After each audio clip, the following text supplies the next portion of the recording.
Hello दोस्तों, आप सभी का स्वागत है।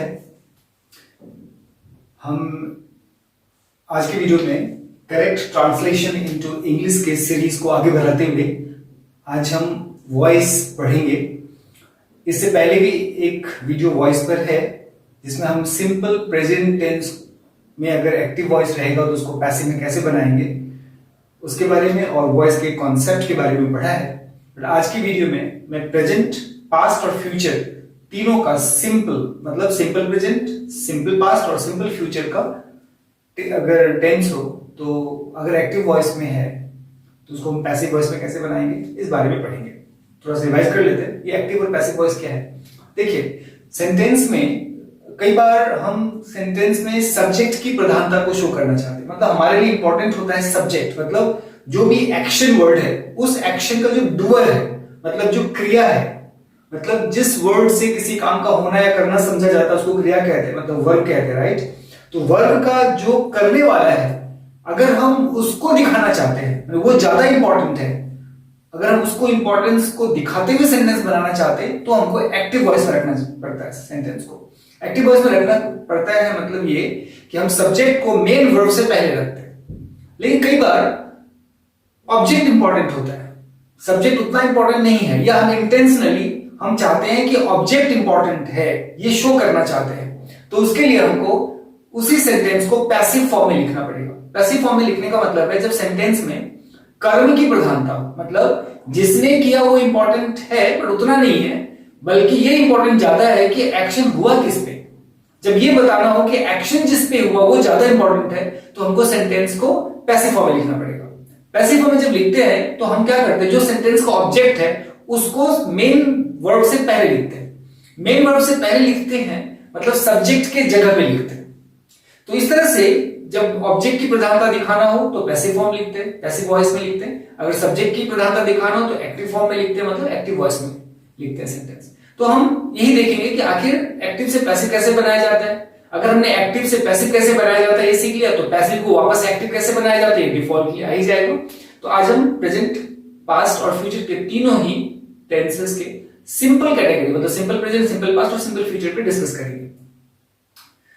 तो इस बात को तो समझ ही लीजिए कि हमको ऑब्जेक्ट को प्रधानता दिखाना है, इसलिए पैसिव फॉर्म में लिखेंगे, ठीक है। अब यहां पर एक क्वेश्चन आता है कि जब कोई वर्ड ऑब्जेक्ट के तौर पे है और वो ऑब्जेक्ट के पोजीशन पे है तो वो अपने ऑब्जेक्टिव फॉर्म में होगा। जितने भी पर्सन है उसका सब्जेक्टिव और ऑब्जेक्टिव फॉर्म में डिफरेंस होता है। बाकी जो नाउन है उनका नहीं होता, कुछ एक पर्सन के भी नहीं होते। तो मतलब यदि वो सब्जेक्ट के तौर पे है तो वो सब्जेक्टिव फॉर्म में होगा, अगर वो ऑब्जेक्ट के तौर पे है तो ऑब्जेक्टिव फॉर्म में होगा। जब आप ऑब्जेक्ट को सब्जेक्ट के तौर पे लेके आएंगे, माने सब्जेक्ट की जगह पे लेके आएंगे, माने प्रधानता दिखाने के लिए, तब वो ऑब्जेक्ट अपने सब्जेक्टिव फॉर्म में आ जाएगा। एट द सेम टाइम अगर कोई सब्जेक्ट के जगह पे है, हम उसको उसको हम इंपॉर्टेंस नहीं देना चाहते तो हम उसको ऑब्जेक्ट की जगह पे लेके जाएंगे। जब ऑब्जेक्ट की जगह पे लेके जाएंगे तो वही सब्जेक्ट अपने ऑब्जेक्टिव फॉर्म में आ जाएगा। ये वॉइस का रूल है। इस बारे में हमने इससे पहले वाले वीडियो में भी पढ़ा है, आप उसको जरूर देख लें, इसका जो पहला पार्ट होगा। अच्छा, अब जैसे देखेंगे यहाँ पे मैं जो कह रहा था सब्जेक्टिव और ऑब्जेक्टिव फॉर्म, इसको जरा डिस्कस कर ले। यहाँ पर है आई एक पर्सन है, सब्जेक्ट है, प्रोनाउन है, राइट। अब आई को अगर हम ऑब्जेक्ट के जगह पे लेके जाएंगे तो अपने ऑब्जेक्टिव फॉर्म में रहेगा वो, तब आई बदल जाएगा मी। इसलिए देखेंगे सब्जेक्टिव फॉर्म में आई बट ऑब्जेक्टिव फॉर्म में मी, मतलब आई अपने ऑब्जेक्टिव फॉर्म में मी हो जाता है। लेकिन वही मी यदि सब्जेक्ट के जगह पे आएगा, मतलब अपने सब्जेक्ट की पोजीशन पे आएगा, तो यही मी आई में बदल जाएगा। Same way we subjective form में है, लेकिन अगर उसको हम ऑब्जेक्टिव फॉर्म में लेके जाते हैं तो ऑब्जेक्ट की पोजीशन पे लेके जाएंगे तो वी जो बदल जाएगा अस में। पहले से अस है मतलब ऑब्जेक्टिव फॉर्म में है, लेकिन उसको हम सब्जेक्ट की जगह पे लेके आएंगे तो हमको अस को फिर वापस सब्जेक्टिव फॉर्म में लिखना पड़ेगा, तो अस फिर बदल जाएगा वी में। जैसे वी से अस में तो अस से फिर वी में। यू का सब्जेक्टिव और ऑब्जेक्टिव फॉर्म सेम रहता है, मतलब सब्जेक्ट की जगह पे यू रहेगा तो भी यू, और वही जब ऑब्जेक्ट की पोजीशन पे जब आ जाएगा तो भी यू। उसी तरह ही सब्जेक्टिव फॉर्म में ही है बट ऑब्जेक्टिव फॉर्म में हिम है। अब हिम को आप सब्जेक्टिव फॉर्म में लेके आएंगे तो ही में बदल जाएगा। ऑब्जेक्ट जैसे दूसरा जैसे है शी का सब्जेक्टिव फॉर्म शी है बट वही ऑब्जेक्टिव फॉर्म में लेके जाएंगे तो हर हो जाएगा। हर को जब वापस सब्जेक्टिव फॉर्म में लेके आएंगे तो शी हो जाएगा। उसी तरह से इट का सब्जेक्टिव और ऑब्जेक्टिव फॉर्म दोनों सेम रहता है। दे सब्जेक्टिव फॉर्म में दे, वही ऑब्जेक्टिव फॉर्म में देम है, उसी देम को वापस सब्जेक्टिव फॉर्म में लेके आएंगे तो दे हो जाएगा। सेम ही जैसे कोई आपको एक नाम है, जैसे मान लेते हैं राधा, मोहन, सोहन, राइट, या इस तरह का इमरान, ये सब जितने भी नाउन है क्या है, ये नाउन है, राइट। तो इसका ऑब्जेक्टिव फॉर्म यही रहेगा, मतलब किसी नाम का सब्जेक्टिव और ऑब्जेक्टिव फॉर्म सेम रहता है। नहीं इतना ही नहीं, ये जो पर्सन है जैसे हमने पढ़ा ना, I, we, you, he, she, it, they, इसके अलावा जितने भी है ना वो सभी का सब्जेक्टिव और ऑब्जेक्टिव फॉर्म सेम रहेगा। अब इन पर्सन से भी बताया ना, यू का और इट का चेंज नहीं होता, मतलब सेम रहता है सब्जेक्टिव और ऑब्जेक्टिव फॉर्म, तो ये आपको ध्यान रखना है, यूज करते करते हो जाएगा। चलिए वापस शुरू करते हैं, हम करेंगे simple present tense. Simple present tense में सेंटेंस है, जैसे उदाहरण के तौर पर हम लिखते हैं, जैसे मैं आम खाता हूं। आप गौर करेंगे, मैं आम खाता हूं, यहां पर इंपॉर्टेंस है मैं का। इसका इंग्लिश कैसे बनाते हैं, आई ईट ए मैंगो। हाँ बेहतर होगा जब भी आप वॉइस करें पहले टेंस वाला पार्ट क्लियर कर ले, क्योंकि टेंस ही इसका फाउंडेशन है। टेंस नहीं समझ में आया तो वॉइस भी आपके लिए समझ में नहीं आएगा, आपके लिए कोई काम का भी नहीं होगा। तो पहले आप टेंस वाला पार्ट क्लियर कर ले, फिर उसको वॉइस वाले इस वाले सीरीज में आप आए। तो अब ये देखेंगे कि मैं आम खाता हूं, यहां पर मैं की प्रधानता है। पर इसी को मैं अगर पैसिव फॉर्म में लिखता हूं तो क्या होगा, आम मेरे द्वारा खाया जाता है। अब गौर करेंगे यहां भी ताहे लगा हुआ है, मतलब जब एक्टिव से पैसिव होगा ना तो जो उसका यूजुअल पहचान है उसमें चेंजेस नहीं होएगा। सब्जेक्ट के लास्ट में ताहे, थोड़ा सा थोड़ा सा एग्जैजरेशन होएगा, मतलब थोड़ा सा चेंजेस होएगा, लेकिन जो मेन फॉर्म है ताहे, ते है, ती है, ये लगा ही रहेगा। इस बात को आप ध्यान रखेंगे। जैसे मैं आम खाता हूं और इसी को अगर पैसिव बनाऊं, मतलब आम ऑब्जेक्ट है, यहाँ पे क्यों ऑब्जेक्ट है, आखिर काम किस पे किया जा रहा है, खाने का काम किस पे किया जा रहा है, आम को। मतलब मैं आम खाता हूं, मैं जिस पे खाऊं, किसको खाऊंगा, आम को। तो जिस पे काम होता है, जिस पे वर्ब का इन्फ्लुएंस होता है उसी को ऑब्जेक्ट कहते हैं। तो यहां पर ऑब्जेक्ट है आम। अगर मैं इसको पैसिव फॉर्म में लिखता हूं तो क्या लिखूंगा, आम मेरे द्वारा खाया जाता है।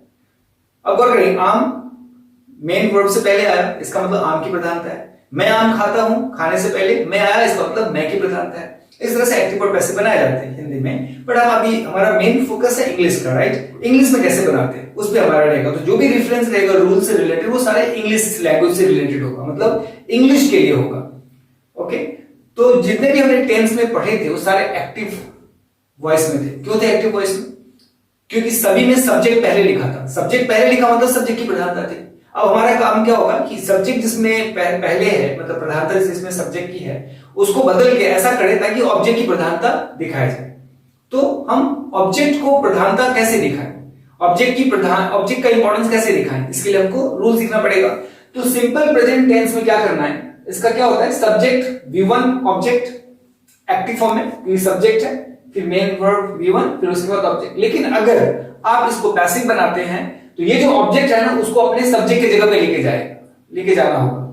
ऑब्जेक्ट जब सब्जेक्ट की जगह पे आएगा ना तो वो अपना ऑब्जेक्टिव फॉर्म के बजाय वो सब्जेक्टिव फॉर्म में आ जाएगा। ध्यान देंगे, ये जो ऑब्जेक्ट और ब्रैकेट में सब्जेक्ट लिखा है, इसका मतलब है ये वाला ऑब्जेक्ट यहां पर है बट अपने सब्जेक्टिव फॉर्म में। एसवीबी का मतलब सब्जेक्टिव फॉर्म में, यहां पे बताना चाह रहा हूं कि यहां पर ऑब्जेक्ट आया बट ऑब्जेक्ट किसके फॉर्म में है, सब्जेक्टिव फॉर्म में। उसके बाद आपने क्या करना है, इज एम आर लगाना है, इसके हिसाब से जो भी उसका सब्जेक्टिव फॉर्म होगा उसके हिसाब से जो भी लगना है, इज लगना है, एम लगना है, आर लगना है, उसमें से कोई लगाएंगे।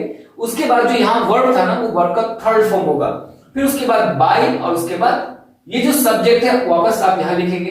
पर ध्यान रहे ये सब्जेक्ट, ये वाला सब्जेक्ट जब यहां पर आएगा तो अपने ऑब्जेक्टिव फॉर्म में आ जाएगा, क्योंकि सब्जेक्ट को हमने ऑब्जेक्ट की जगह पे दे दिया है, तो बच जाएगा पैसिव। अब जरा देखिए क्या हुआ, एक्टिव फॉर्म में सब्जेक्ट V1 ऑब्जेक्ट। अब जब इसको बनाएंगे हम तो ऑब्जेक्ट यहां पे सब्जेक्टिव फॉर्म में आ जाएगा, फिर इज एम आर, फिर उसके बाद यहां जो वर्ब है उसका थर्ड फॉर्म, फिर उसके बाद बाय, और उसके बाद सब्जेक्ट को, सब्जेक्ट मतलब ये वाला सब्जेक्ट यहां पर बढ़वाएगा ऑब्जेक्टिव फॉर्म में। बट यही अगर गौर करेंगे, अगर पास्ट में रहता, मतलब सिंपल पास्ट में था तो क्या, सब्जेक्ट वर्ब का second form, object, simple past का ये स्ट्रक्चर था एक्टिव फॉर्म में, टेंस में हमने पढ़ा, राइट। अब इसी को अगर वॉइस चेंज करते तो ये जो ऑब्जेक्ट है ना यहाँ पे आ जाएगा सब्जेक्ट की जगह पे, तो ऑब्जेक्टिव अपना ऑब्जेक्ट अपना सब्जेक्टिव फॉर्म में आ जाएगा। उसके हिसाब से वाज वेयर लगना है, फिर वर्ब जो यहाँ पर था उसी का थर्ड फॉर्म लगना है, फिर उसके बाद बाय लगाएंगे, और उसके बाद सब्जेक्ट, यहाँ जो सब्जेक्ट है उसको यहाँ लिखेंगे बट अपने ऑब्जेक्टिव फॉर्म में, तो बदल जाएगा पैसिव फॉर्म में। गौर करेंगे एक्टिव फॉर्म में क्यों है, क्योंकि सब्जेक्ट पहले आया है। ये पैसिव फॉर्म में क्यों है, क्योंकि यहाँ पर मेन वर्ब है ना, ये मेन वर्ब से पहले कौन आया, सब्जेक्ट। यहाँ पर मेन वर्ब से पहले कौन आया, सब्जेक्ट, इसीलिए ये एक्टिव वॉइस में है। लेकिन यहाँ पर मेन वर्ब है, मेन वर्ब से पहले कौन आया, ऑब्जेक्ट, इसीलिए ये अपने पैसिव फॉर्म में है। अब ये देखते हैं सिंपल फ्यूचर टेंस में क्या देखा, सिंपल फ्यूचर टेंस में क्या था स्ट्रक्चर एक्टिव का, सब्जेक्ट, उसके बाद शैल और विल, शैल या विल में से कोई एक, उसके बाद V1 और ऑब्जेक्ट। अब इसका पैसिव वॉइस बनाते हैं तो क्या करेंगे, ऑब्जेक्ट को फिर वापस यहां पे लेके आएगा तो सब्जेक्टिव फॉर्म में आएगा, फिर उसके बाद शैल और विल में से जो भी लगे, उसके बाद बी लगाना है, BEB, फिर उसके बाद वर्ब का थर्ड फॉर्म, फिर उसके बाद बाय, फिर उसके बाद इस सब्जेक्ट को वापस लिखेंगे अपने ऑब्जेक्टिव फॉर्म में। हो गया। तो ये रूल है, माने ये जो ऊपर में है ना, ये तीनों रूल है। सिंपल प्रेजेंट में रहेगा तो इस स्ट्रक्चर को फॉलो होगा, सिंपल पास्ट रहेगा तो इस स्ट्रक्चर को फॉलो होगा, और सिंपल फ्यूचर टेंस रहेगा तो इस स्ट्रक्चर को फॉलो होगा। इसका मतलब इसको समझने से पहले आपको टेंस का क्लैरिटी होना जरूरी है। ओके, अब इसका देखिए क्या होता है, हम इसको सेंटेंस को हमारे हमको क्यों जरूरत है ना। अब जरा देखेंगे, मैंने सारा चीज क्लियर करा है यहाँ पे, पर थोड़ा सा उदाहरण के लिए समझ ले कि आखिर हमको इसकी जरूरत क्यों पड़ती है। जैसे बोलते हैं यहां अंग्रेजी बोली जाती है, अब गौर करेंगे, सेंटेंस पे गौर करेंगे, यहां अंग्रेजी बोली जाती है। हमारे लिए इंपॉर्टेंस ये है कि अंग्रेजी बोली जाती है। कौन बोल रहा है, ऑब्वियसली लोग बोलेंगे, बट लोगों का इंपॉर्टेंस यहां पर नहीं है। इंपॉर्टेंस है यहाँ पे कि यहाँ की जो भाषा है ना अंग्रेजी है, और यहाँ पर अंग्रेजी बोली जाती है, इसलिए हमको वॉइस की जरूरत पड़ती है। अब अंग्रेजी बोली जाती है तो सिंपल प्रेजेंट टेंस का है, राइट, इसलिए हमको सिंपल प्रेजेंट टेंस का रूल लगाना पड़ेगा। कैसे पता सिंपल प्रेजेंट टेंस है, सिंपल है ना, बोली जाती है, टी है लगा हुआ है लास्ट में वर्ब की क्रिया के अंत में, इसका मतलब सिंपल प्रेजेंट टेंस का जो रूल है वो लगेगा। फिर उसी तरह से जैसे देखेंगे गरीबों को खिलाया जाता है, गौर करेंगे, गरीबों को खिलाया जाता है, कोई दूसरा खिला रहा है, खा कौन रहा है, गरीब, तो गरीबों को खिलाया जाता है। गरीब यहां पर ऑब्जेक्ट है, लेकिन गौर करें गरीबों को खिलाया जाता है, किसने पैसा दिया उसको खिलाने के लिए वो इंपॉर्टेंट नहीं है, कौन ऐसा एक्टिविटी कर रहा है जो खिलाया जा रहा है वो इंपॉर्टेंट नहीं है, इंपॉर्टेंट ये है कि गरीबों को खिलाया जाता है। यहाँ पर ऑब्जेक्ट इंपॉर्टेंट है, इसीलिए हमको यहाँ पे वॉइस सीखना पड़ेगा।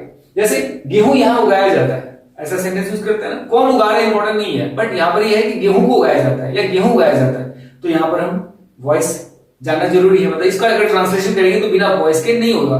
या सेम भी यहाँ पे देखेंगे, यहाँ पर है वहां भोजन बनाया जाता था या भोजन बनाया गया, ये गौर करेंगे सिंपल पास्ट की कैटेगरी में है, नहीं, वहां भोजन बनाया गया या भोजन बनाया जाता था। अब ये सिंपल पास्ट टेंस है। अब यहां पर किसने बनाया वो इंपॉर्टेंट नहीं है, इंपॉर्टेंट है कि भोजन बनाया जाता था, राइट, तो हमको यहाँ पे पैसिव फॉर्म में लिखना पड़ेगा इस सेंटेंस को। या इसी तरह से देखेंगे शब्द यहां नहीं बोला जाएगा, कोई जगह है जहां पे अटरेंस ऑफ वर्ड मतलब नहीं करना है, मतलब शब्द का उच्चारण नहीं करना है, कोई पर्टिकुलर जगह है तो वहां पे आया शब्द यहां नहीं बोला जाएगा। फ्यूचर, सिंपल फ्यूचर टेंस का है, सिंपल फ्यूचर टेंस का यहां पर ये पैसिव फॉर्म में है।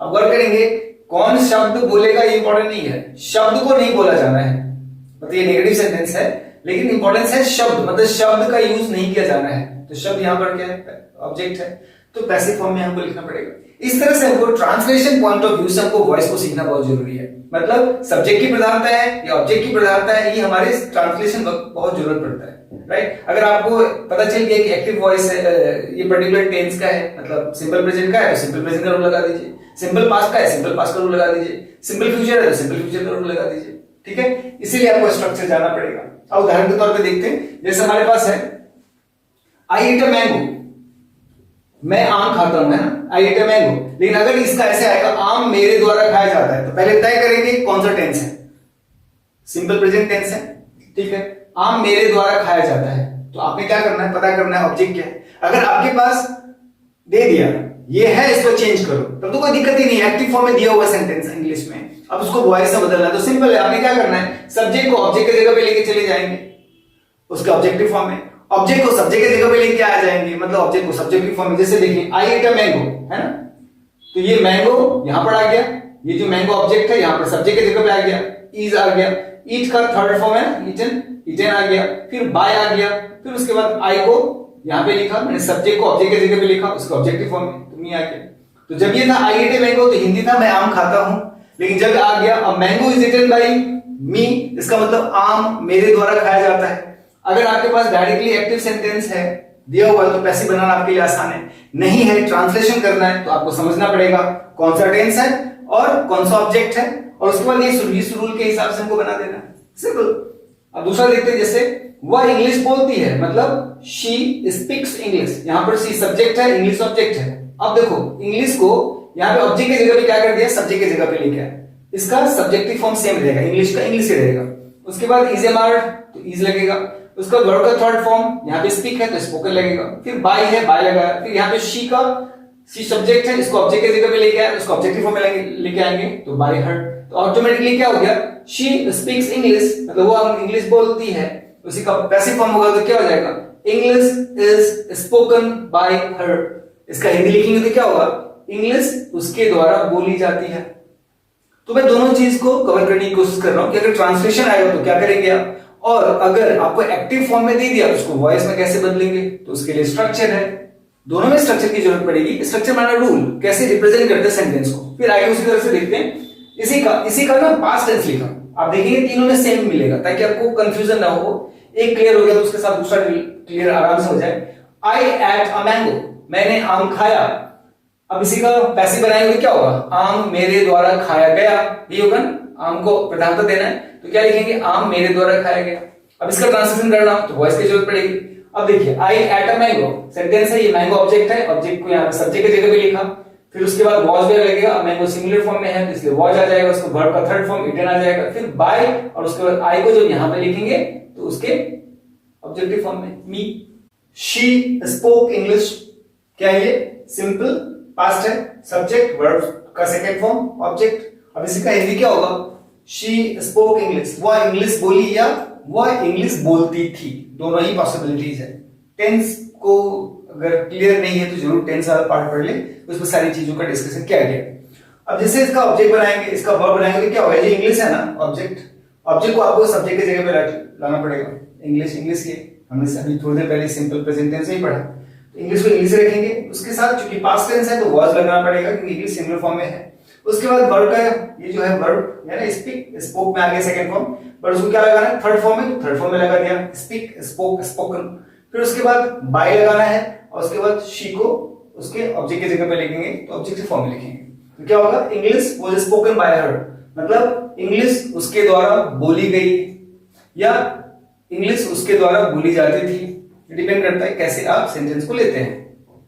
अब ये चीज अगर सिंपल फ्यूचर टेंस रहेगा तो आपको स्ट्रक्चर क्या फॉलो करना है, इस रूल के आधार पे। जैसे I shall eat a mango, mango object है, यहां पे आ गया a mango will be eaten by me, है ना, ऑब्जेक्ट शैल विल, फिर बी, फिर वर्ब का थर्ड फॉर्म, फिर बाय, तो a mango will be eaten by me. अब आपके पास क्वेश्चन आएगा, मैंगो से पहले अ क्यों लगाया, ये ना करेक्ट यूसेज ऑफ नाउन्स वाला एक अलग सीरीज है, उसमें आप जाके देखेंगे तो क्लियर होगा। और ऐसे भी इसको हम आर्टिकल वाले चैप्टर में भी क्लियर हम करेंगे, तो अभी उस पे ज्यादा ध्यान नहीं देना है, राइट, क्योंकि अभी कंफ्यूजन हो जाएगा। अभी आप एक एक करके देखेंगे। अब ये देखिए कि यहाँ पे मैंगो लगेगा, यहाँ पे बिना अ का मैंगो नहीं लगेगा, मतलब जब कभी भी कोई कॉमन नाउन सिंगुलर फॉर्म में यूज होता है तो उससे पहले ना आर्टिकल लगाया जाता है, इंडेफिनिट आर्टिकल लगाया जाता है। मैंगो से पहले अ लगेगा इसलिए। अभी आर्टिकल क्या है, क्यों लगाया जाता है, इसके बारे में डिटेल आपको आर्टिकल वाले चैप्टर में मिलेगा, या थोड़ा सा डिटेल हमने करेक्ट यूसेज ऑफ नाउन्स वाला जो सीरीज है उसमें भी हमने डिस्कस किया है। तो अब जैसे देखिए, आई शैल ईट अ मैंगो, मैं आम खाऊंगा। अब यहां पर क्या होगा, आम मेरे द्वारा खाया जाएगा, तो आम पहले आ गया ना मेन क्रिया से पहले, तो आम अब पैसिव फॉर्म में है तो क्या होगा, अब मैंगो को यहां रखा, अब मैंगो के साथ विल लगेगा, विल के बाद बी लगा देना है, फिर उसको वर्ब का थोड़ा ईटन लगा देना है, फिर बाय, फिर आई को आप ऑब्जेक्ट के फॉर्म जगह पे लिखेंगे तो उसको ऑब्जेक्टिव फॉर्म में लिखना पड़ेगा, आई का मीन होता है। तो क्या हो गया, a mango will be eaten by me. इसी तरह से शी विल स्पीक इंग्लिश, वह इंग्लिश बोलेगी, शी विल स्पीक इंग्लिश, इसका पैसिव फॉर्म बनाते हैं तो क्या होगा, वापस इंग्लिश पहले आ जाएगा, फिर उसको शैल बी की जगह विल लगेगा, फिर यहाँ पे बी लगेगा, ये जो स्पीक वाला पार्ट है उसको थर्ड फॉर्म में स्पोकन लगाएंगे, फिर उसके बाद बाय लगाएंगे इस रूल के हिसाब से, फिर ये जो शी है सब्जेक्ट उसको ऑब्जेक्ट की जगह में लिखेंगे, उसको ऑब्जेक्टिव फॉर्म में लिखेंगे तो हर आ जाएगा। तो क्या हो गया, English will be spoken by her, English उसके द्वारा बोली जाएगी। अब इस बात को ना ट्रांसलेशन पर्पस से देखिए, ये तो अगर आपके पास एक्टिव सेंटेंस दिया हुआ है तो डायरेक्टली उसको पैसिव बनाने के लिए आप स्ट्रक्चर को देख के या समझ के बना लेंगे। लेकिन कई बार क्या होता है ना, ये तो बेसिक लेवल में जब आप सीखते तब इसकी जरूरत पड़ती है, लेकिन जब आप यूज करते हैं तो उस वक्त आपके पास एक्टिव सेंटेंस नहीं रहेगा, आपको पैसिव में लिखना है, पैसिव में बोलना है। क्यों बोलना है, क्योंकि उसमें आप चाहते हो ऑब्जेक्ट की प्रधानता हो, तो आपको फोकस देखना पड़ेगा ट्रांसलेशन पर्पस से। ट्रांसलेशन पर्पस जब भी आएगा तो आपको पहचान करना पड़ेगा कि ये कौन सा सेंटेंस है, टेंस का कौन सा कैटेगरी है और उस कैटेगरी में कौन सा रूल लगाया जाता है। बस जैसे पता चल गया उस रूल के हिसाब से सेंटेंस बनाइए। अब शुरू में आप एक एक करके सोचेंगे, एक एक करके वर्ड को लिखेंगे, लेकिन जब आपकी हैबिट हो जाएगी तो जैसे हम लोग बोलते हैं एक झटके में बोलते हैं, और जो इंग्लिश जानते हैं जो बोलने वाले हैं वो एक झटके बोलते हैं, आप भी बोलने लग जाएंगे। थोड़ी मेहनत करनी पड़ेगी। अभी भी आप जैसे हम लोग कर रहे हैं ना, तो आप क्या कर सकते हैं, सारे एग्जाम्पल सेंटेंस को आप पॉज करके कहीं या वीडियो के शुरुआत में जो आपको पूरा फुल स्क्रीन मिलता है उसमें आप पहले नोट डाउन कर लीजिए, फिर उसको मैच कीजिए, सोचिए जो बोल रहे हैं उसी के हिसाब से आप सोचिए, फिर उसको अपने आप से बनाइए, फिर मैच कीजिए, तो आ जाएगा। ये बात सही है। देखो वीडियो की अपनी लिमिटेशन है, ये 1-to-1 सेशन का क्लास होता है या तो एक अलग बात होती है, बट वीडियो की अपनी लिमिटेशन है। कई बार आपको लगेगा मैं बहुत जल्दी बोल रहा हूँ, कई बार अगर मैं धीरे से बोलूं तो लगेगा तो बहुत बोरिंग करता है, बहुत लंबा बोलता है, तो अपनी एक लिमिटेशन है। आप पहले रूल की समझिए, आपको जब रूल समझ में आ जाएगा उसके बाद आप प्रैक्टिस करने के लिए पॉज कर करके सोच सोच के लिखिए, अपने आप समझ में आ जाएगा। थोड़ी मेहनत तो करनी पड़ेगी नहीं। अब वीडियो के जरिए सारी चीजें इतनी ही आसानी से तो नहीं हो सकती। जैसे कि कोई मान लीजिए आपके सामने कोई टीचर हो, वो आपको एक एक करके समझाए तो जल्दी समझ में आएगा, क्योंकि वो डायरेक्टली उस पॉइंट पे आपको कंसीडरेशन कराएगा। अभी मैं मान लो बोल रहा हूं तो मैं अपने हिसाब से बोलते जा रहा हूं, आप अपने हिसाब से समझेंगे, आपकी समझ की हो सकती है लिमिटेशन हो, राइट। तो थोड़ा सा मेहनत करेंगे ना तो सारी लिमिटेशंस अपने आप कर्टेल होती चली जाएंगी, मेहनत करना पड़ेगा, राइट। अब आपके पास अवेलेबल है, रिसोर्सेज अवेलेबल है, नई टेक्नोलॉजी आ गई है, तो उस रिसोर्सेज का यूज कीजिए। अगर आप सीखना चाहते हैं तो यूज कीजिए, इसी पर्पस के लिए बनाया गया है। अच्छा, अब ट्रांसलेशन पर्पस से जरा सोचते हैं। जैसे यहां पर है, यहां अंग्रेजी बोली जाती है, बस आपके पास यही सेंटेंस है, यहां अंग्रेजी बोली जाती है, तो पहले आप ये सोचिए ये कौन सा फॉर्म में है, एक्टिव फॉर्म में है या पैसिव फॉर्म में है। अगर आप बोले कैसे पता चलेगा, सिंपल है, यहां पर कर्ता कौन है, क्या ऐसा पता चल रहा है कि कौन बोल रहा है, बोलने वाला करता होगा ना, तो यहां अंग्रेजी बोली जाती है, बट अंग्रेजी को बोलने वाला को कौन है यहां पता चल रहा है नहीं। बस यहां पर यह है कि जिसको बोला जाता है मतलब इंग्लिश, उसकी प्रधानता है, मतलब ये पैसिव फॉर्म में है। फिर पता चलेगा, जैसे पता चल गया पैसिव फॉर्म में, फिर आप पता करेंगे कि कौन सा टेंस है। लास्ट में ताय लगा हुआ है ना, समझ लीजिए ये निश्चित रूप से सिंपल प्रेजेंट टेंस। अब सिंपल प्रेजेंट टेंस का स्ट्रक्चर भी याद कीजिए, क्या ऑब्जेक्ट को सब्जेक्टिव फॉर्म में लिखते हैं, फिर उसके बाद इजेमार लगाते हैं, फिर वर्ब का थर्ड फॉर्म लगाते हैं, फिर बाय लगाते हैं, फिर उसको अगर सब्जेक्ट को ऑब्जेक्टिव फॉर्म में लिखते हैं, सिंपल। तो क्या हो जाएगा, यहां अंग्रेजी बोली जाती है तो अंग्रेजी क्या है, यहां पे ऑब्जेक्ट, इंग्लिश इज बोलना मतलब स्पीक, स्पीक का थर्ड फॉर्म स्पोकन हियर, यहां पर यहां सब के लिए हर आएगा। अब मन में आएगा, यहां पर तो आपने बाय लगाया नहीं, ध्यान देंगे जब सेंटेंस में ऑब्जेक्ट की प्रधानता होगी, सब्जेक्ट को इंपॉर्टेंस बिल्कुल नहीं दिया जा रहा है और आपको सेंटेंस में ऐसा नहीं लग रहा है कि वो सब्जेक्ट मेंशन करने की भी जरूरत है, तब वहां पर आप सब्जेक्ट की तो मेंशन नहीं करेंगे। जब मेंशन ही नहीं करेंगे, जरा गौर कीजिए, जब आप इस पार्ट का यूज ही नहीं करेंगे तो बाय लगाने की जरूरत नहीं है, मतलब सेंटेंस यहां तक भी कंप्लीट हो जाएगा। मतलब बाय से पहले भी सेंटेंस पैसिव फॉर्म में हो सकता है, होता है। जैसे सेंटेंस देखेंगे यहां पर सब्जेक्ट बिल्कुल नहीं है तो बाय नहीं लगाया, क्या है यहां पे, यहां अंग्रेजी बोली जाती है ना, यहां अंग्रेजी बोली जाती है, इंग्लिश इज स्पोकन हियर। अब गौर करेंगे, अगर यहां पे रहता कि यहां लोगों द्वारा अंग्रेजी बोली जाती है, हालांकि आप जरा सोचिए कि यहां पे मैं बाय पीपल लगा देता हूं, लोगों द्वारा ना, तो इंग्लिश इज स्पोकन हियर या English is spoken by people here, लेकिन ये बड़ा ऑकवर्ड सा लग रहा है। अब कोई जब अंग्रेजी बोली जाती है तो लोग ही बोलेगा ना, डिफॉल्टली समझा जाता है कि वहां के लोग बोल रहे हैं, तो लोग चूंकि डिफॉल्टली मीन होता है, समझ में आता है कि यहाँ पे लोगों की बात चल रही है, तो सब उसको मेंशन करने की जरूरत नहीं। जब जरूरत नहीं तो बाय और जो सब्जेक्ट को ऑब्जेक्टिव फॉर्म में लगाते हैं, मतलब इसकी बात कर रहा हूं, इसकी जरूरत नहीं, इसको इसके बिना लगाए भी सेंटेंस बन सकता है। लेकिन अगर आपको एक्टिव से पैसिव में बदलना है और उसमें सब्जेक्ट का चर्चा है, जैसे यहाँ पर ये सेंटेंस दिया रहेगा और उसको बोलेगा पैसिव में लिखो, तब तो फिर आपको आई इंक्लूड करना पड़ेगा ना। जब आई इंक्लूड करेंगे तो बाय में आपको लगाना पड़ेगा। लेकिन ट्रांसलेशन पर्पस से अगर आपके लिए सब्जेक्ट का बिल्कुल इंपॉर्टेंस नहीं है तो आपको बाय और सब्जेक्ट की जरूरत ही नहीं पड़ेगी, तो उस वक्त आप नहीं लगाएंगे। जैसे यहां पर बाय की जरूरत नहीं पड़ी। जैसे गरीबों को खिलाया जाता है, गरीबों को यहां का मतलब द पुअर है। अब पुअर तो एडजेक्टिव है, फिर आपने द क्यों लगा दिया, ये सब ना करेक्ट यूसेज ऑफ एडजेक्टिव्स में जब आप पढ़ेंगे वहां पे, या correct usage of number nouns में, मैंने पहला वाला जो part correct usage of nouns वाला जो सीरीज है उसमें इस बात की चर्चा की गई है। क्या कोई एडजेक्टिव से पहले द लग जाता है ना, तो उस एडजेक्टिव को बियर करता हुआ जो नाउन है उसके समूह को बताता है। जैसे द पुअर मतलब सारे गरीबों का समूह का पता चल रहा है इससे, इसलिए द पुअर प्लूरल है, भले यहां पर एस नहीं लगा, क्योंकि जब एडजेक्टिव से हम प्लूरल बनाते तो एस नहीं लगाते, द लगाते खाली, तो द पुअर, लेकिन प्लूरल इसलिए आर लगा। गरीबों को खिलाया जाता है, the poor are fed, feed fed fed, abdominally fed माने खिलाना, तो the poor are fed, F E D. मतलब यहां पर बाय किसने खिलाया इंपॉर्टेंस नहीं है, कौन किसके द्वारा खिलाया जाता है इंपॉर्टेंस नहीं है, तो डायरेक्टली आएगा द पुअर आर फेड। गेहूं यहां उगाया जाता है, यहाँ पर ये इंपॉर्टेंट नहीं है कि कौन उगाता है, बस इतना इंपॉर्टेंट है कि इस एरिया में मान लो ऐसा सेंस होगा कि इस जगह पे गेहूं उगाया जाता है, तो वहां पर इंपॉर्टेंट ये नहीं है कि कौन उगा रहा है, इंपॉर्टेंट ये है कि क्या उगाया जाता है। तो ऑब्जेक्ट की प्रधानता है तो आपको डायरेक्ट ऑब्जेक्ट से लिखना पड़ेगा, गेहूं यहाँ उगाया जाता है, तो व्हीट यहाँ पे हो गया, गेहूं मतलब व्हीट।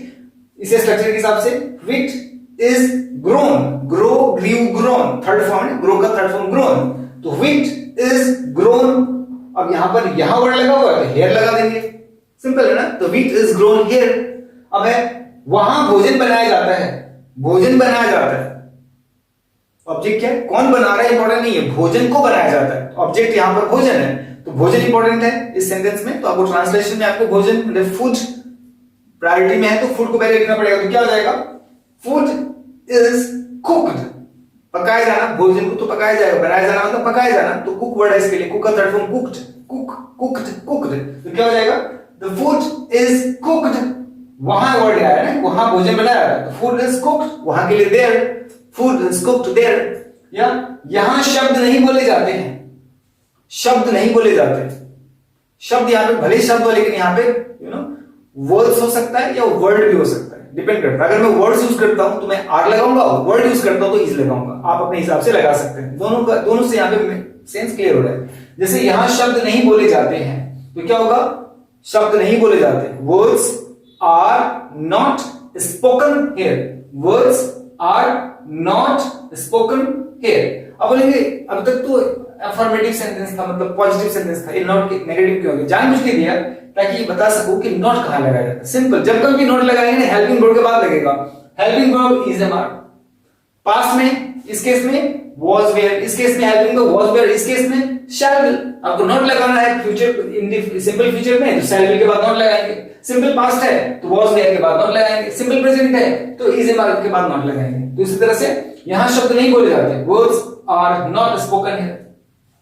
अब ये चीज पास्ट में होगा, पास्ट में इसी सेंटेंस का पास्ट लिखा, जैसे यहां अंग्रेजी बोली जाती थी, यहां पर क्या लिखा, यहां अंग्रेजी बोली जाती है, तो पास्ट में क्या लिखा, सिंपल पास्ट के लिए यहां अंग्रेजी बोली जाती थी, सेम भी English was spoken here, subject है ही नहीं क्योंकि सब्जेक्ट का इंपॉर्टेंस इस सेंटेंस में है ही नहीं।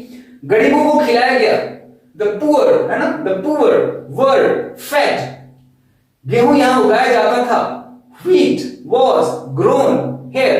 देखिए यहां इसके साथ यहां भी लिख दिया ताकि आप प्रैक्टिस कर सके और अपना इसको वेरीफाई कर सके।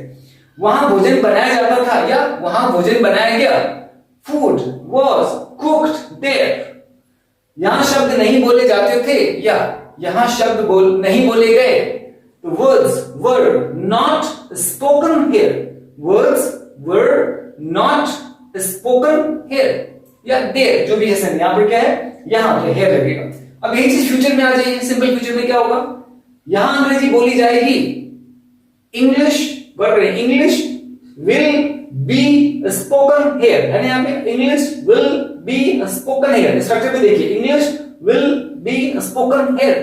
गरीबों को खिलाया जाएगा, the poor will be fed, गेहूं यहां उगाया जाएगा, wheat will be grown here. वहां भोजन बनाया जाएगा, food will be cooked there.